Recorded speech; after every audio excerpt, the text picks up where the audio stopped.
성경을 읽다 보면 선뜻 이해하기가 어렵거나 또 그동안 알고 있던 성경의 진리와 배치되는 것 같은 느낌을 주는 그러한 말씀들을 우리가 접할 때가 있는데, 요한일서 5장 16절과 17절에서 누구든지 형제가 사망에 이르지 아니하는 죄 범하는 것을 보거든 구하라. 그리하면 사망에 이르지 아니하는 범죄자들을 위하여 그에게 생명을 주시리라. 사망에 이르는 죄가 있으니 이에 관하여 나는 구하라 하지 않노라. 모든 불의가 죄로되 사망에 이르지 아니하는 죄도 있도다라는 말씀이 그렇습니다.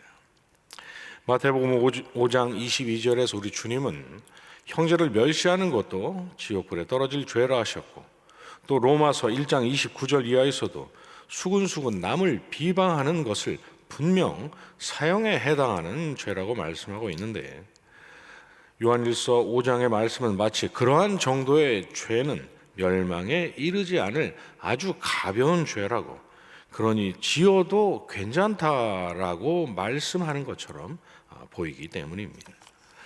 여기에 살인과 간음 그리고 거짓 증거 등 온갖 흉악한 죄들을 총망라해서 지었던 다윗이 멸망하지 않고 하나님의 사하심을 얻은 것을 생각하면 그가 지었던 죄 전부가 요한일서 5장에 말씀하고 있는 사망에 이르지 아니하는 죄였다는 말인가라는 그런 생각까지 들고 말입니다.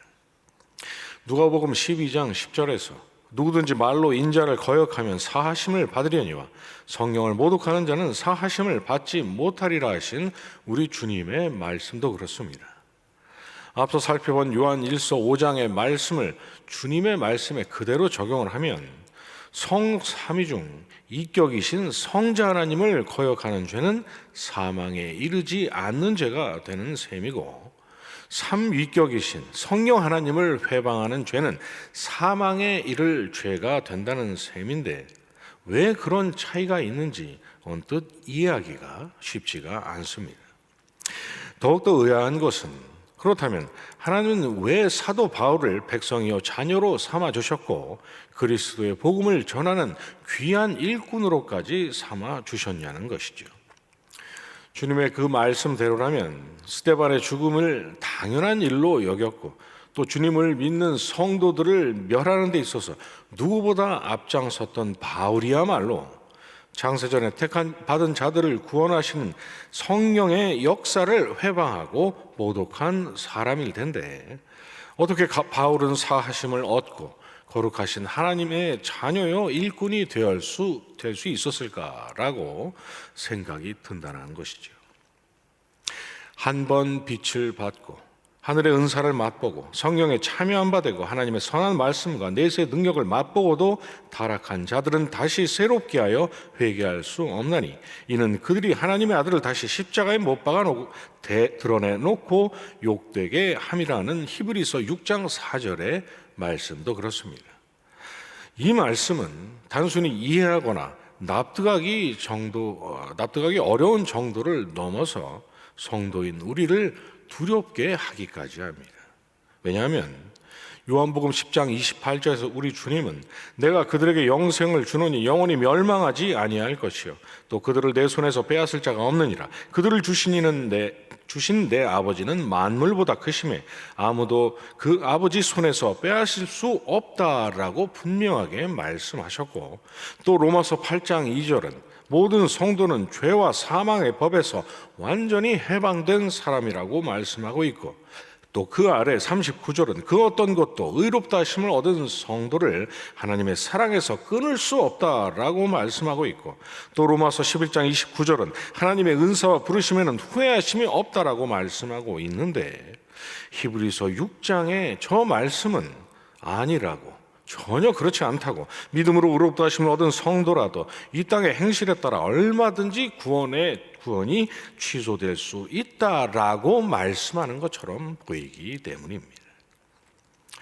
그런데 그렇다면 1000명의 아내를 두고 온갖 우상을 숭배했던 솔로몬은 의심할 여지 없이 하늘의 은사와 말씀과 능력을 맛보고 난 후에 타락한 사람이 분명한데, 하나님은 왜 솔로몬은 멸하지 않으시고 그를 통해 아브라함에게 주신 그 언약을 계속 이어 나가셨을까라는 점도 의아하고 말입니다. 그러나 여러분, 우리 주님께서 거짓말을 하셨을 가능성, 그리고 성경의 저자이신 하나님의 성령께서 인간의 죄와 하나님의 사하심과 그리고 구원하심에 대해서 여기서는 이렇게 말씀하시고 저기서는 저렇게 서로 충돌되고 배치되는 말씀을 성경에 기록해 놓으셨을 가능성이란 존재하지 않습니다. 오늘 본문에 등장하는 사사이자 제사장이었던 사무엘이 오기 전에 사울이 멋대로 제사를 드렸던 이 사건을 통해서 우리가 살펴봤던 그 세 개의 말씀이 무엇을 의미하는지를 엿볼 수가 있습니다. 출애굽기 12장에서 하나님은 모세를 통해서 흠없는 어린 양을 잡고 그 피를 집 문설주와 인방에 바르라는 애굽에서의 첫 번째 유월절을 명하셨습니다. 그런 하나님의 은혜 덕분에 애굽의 모든 처음 난 것들이 죽었던 그날 밤 이스라엘의 장자들은 죽지 않고 살 수 있었던 것이죠. 그런데 출애굽기 12장 22절에서 모세는 그러한 하나님의 명령을 백성들에게 전하면서 아침까지 한 사람도 자기 문 밖에 나가지 말라라고 말했습니다. 어린 양을 잡고 문설주와 인방의 피를 뿌린 그 집 안에 있으면 살고 그 집을 나가면 죽는다는 것이죠. 왜 그렇습니까? 애굽인이나 이스라엘 사람들이나 하나님 앞에서는 본질적으로 그저 멸망당해야 마땅한 아담의 후손에 불과했기 때문입니다. 그날 밤 애굽에서 이스라엘의 장자들이 죽지 않고 살 수 있었던 것은 이스라엘 사람들이 본질적으로 애굽인들보다 의로웠기 때문이 아니라 그들로 드리게 하셨던 대속의 제물의 근거에서 죽어야 할 그들의 죄를 사해 주셨기 때문인 것이죠. 그래서 그 집에서 하나님께서 절대로 나오지 말라고 하셨던 것입니다.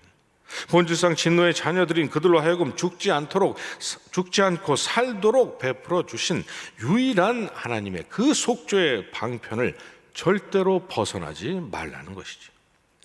따라서 그날 밤 이스라엘 장자들은 하나님께서 마련하신 속죄의 방편이 행해진 그 집을 떠나지 않았기 때문에 죽지 않고 살 수 있었다라고 우리는 말할 수가 있는 것입니다.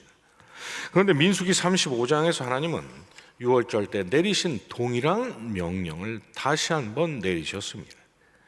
훗날 가나안에 들어간 후에 레위인이 거주할 성읍에 6개의 도피성을 마련하라 하시고 부지 중에 살인한 자가 그 도피성으로 들어가면 죽지 않고 살 것이라고 말씀하시면서 살인자가 어느 때든지 그 피하였던 도피성 지경 밖에 나가면 피를 보복하는 자가 도피성 지경 밖에서 그 살인자를 만나 죽일지라도 피 흘린 죄가 없다라는 말씀을 덧붙이셨던 것입니다. 하나님은 애굽에서의 그 유월절의 원리를 앞으로 세워질 도피성에 그대로 동일하게 적용하셨던 것이죠.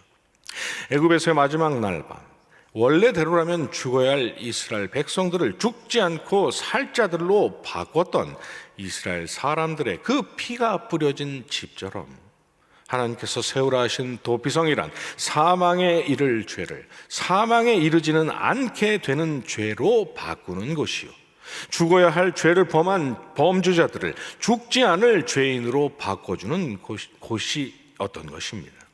그러니 절대로 그것을 벗어나지 말아야 했던 것이죠.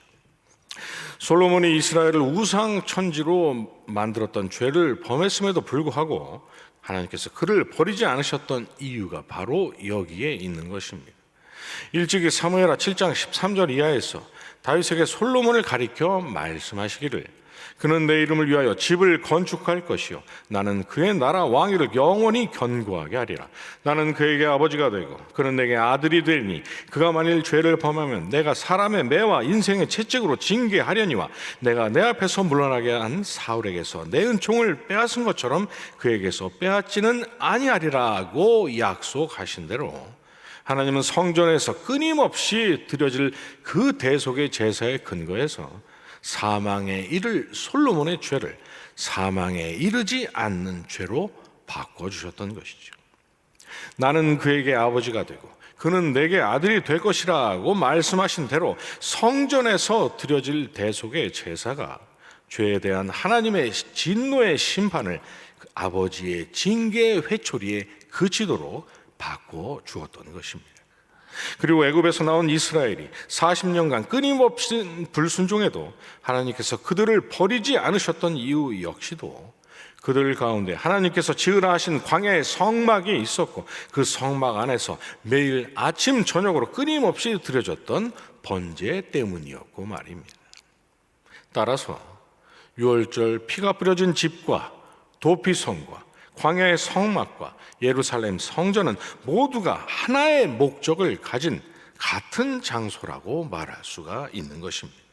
사망에 이를 죄를 사망에 이르지 않는 죄로 되게 함으로써 죽어야 할 죄인을 죽지 않게 하는 은혜의 장소, 그래서 절대로 거기서 벗어나지 말아야 할 장소였던 것입니다. 그리고 그 네 장소 모두가 영원한 성전이요 도피성이요 흠없는 하나님의 어린 양이신 예수 그리스도를 가리키고 있고 말입니다. 그래서 하나님께서 다윗의 그 흉악한 죄를 사해 주셨고 솔로몬을 버리지 않으셨으며 회개한 사도 바울을 자녀요 일꾼으로 삼아주시되 본문에 등장하는 사울은 끝내 멸망당하도록 내버려 두셨던 것입니다.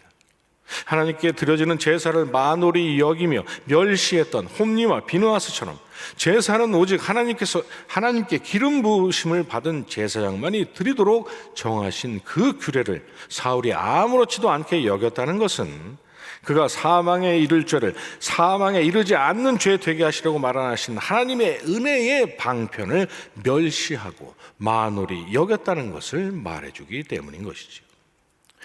홈리와 비느하스에게 사람이 사람에게 범죄하면 하나님이 심판하시려니와 만일 사람이 여호와께 범죄하면 누가 그를 위하여 간구하겠느냐라고 했던 그들의 아버지 엘리의 말처럼 죄를 사해 주시기 위해서 마련하신 하나님의 은혜의 방편을 걷어차고 그 은혜 밖에 있던 사울이 대체 무슨 수로 하나님께 사심을 얻을 수 있겠냐는 말입니다. 유월절 피 뿌려진 집 밖에 있고 도피성 지경 밖에 있는 것처럼 철저하게 사울은 죽어야 할 자로 죽지 않게 하시는 하나님의 은혜 밖에 떨어져 나가 있었는데 말입니다. 그래서 다윗과 솔로몬과 바울은 사하심을 얻되 사울은 끝내 멸망을 당하고 만 것이죠. 사울이 그러한 하나님의 은혜의 방편이 존재한다는 것을 몰랐기 때문입니까? 그렇지 않습니다. 히브리서 11장의 말씀대로 성령의 충만하신 역사를 통해 하나님의 능력과 선하심을 그가 충분히 맛보고 구원은 오직 하나님께 있다라는 진리를 하나님께서 그로 하여금 두 눈으로 분명하게 목격하도록 하셨음에도 불구하고 그가 타락한 멸망의 자녀로 남기를 자처했기 때문입니다. 누가복음 12장에서 말씀하신 주님의 말씀처럼 성령을 통해서 마련하신 하나님의 대속의 은혜를 그가 멸시함으로써 인생을 구원하시는 성령의 역사를 거부하는 성령 회방죄를 그가 지었기 때문인 것이죠. 그래서 사울의 모든 불의함이 요한일서 5장의 말씀이 언급한 사망에 이르는 죄로 그대로 남게 되었기 때문입니다. 그러나 다윗과 솔로몬과 바울과 그리고 오늘을 살아가고 있는 저와 여러분의 이 사망에 이를 태산 같은 죄는 영원한 유월절을 어린 양이요 도피성이요 성전이요 반석이요 산성이요 요새이신 예수 그리스도의 대속의 은혜 아래서 전부 다 사망에 이르지 않는 죄가 되었고 말입니다. 사울은 자신의 그 서글픈 멸망을 통해서 우리가 앞서 살펴본 이해하기 어려운 성경의 말씀들이 무엇을 의미하는지를 몸소 설명해 주고 있을 뿐만 아니라 저와 여러분이 그리스도의 은혜와 하나님 아버지의 무한 극진하신 사랑하심과 성령님의 감화 감동 교통하시는 역사 아래서 예수 그리스도를 오직 유일한 구주로 믿고 죄와 사망에서 완전히 해방된 자, 그래서 절대로 멸망치 않고 천국에서 영생을 누릴 복된 자가 되었음을 역설적으로 우리에게 증언하고 있는 셈입니다.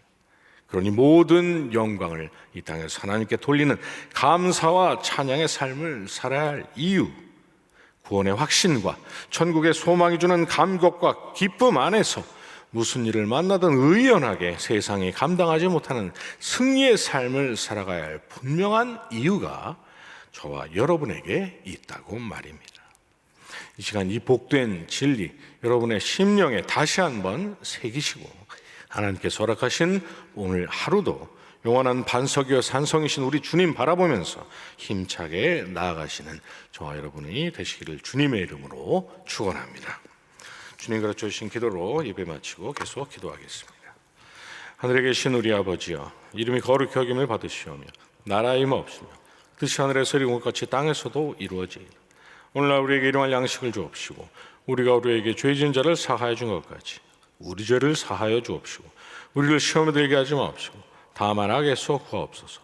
대개의 나라와 권세와 영광이 아버지께 영원히 있사옵나이다. 아멘.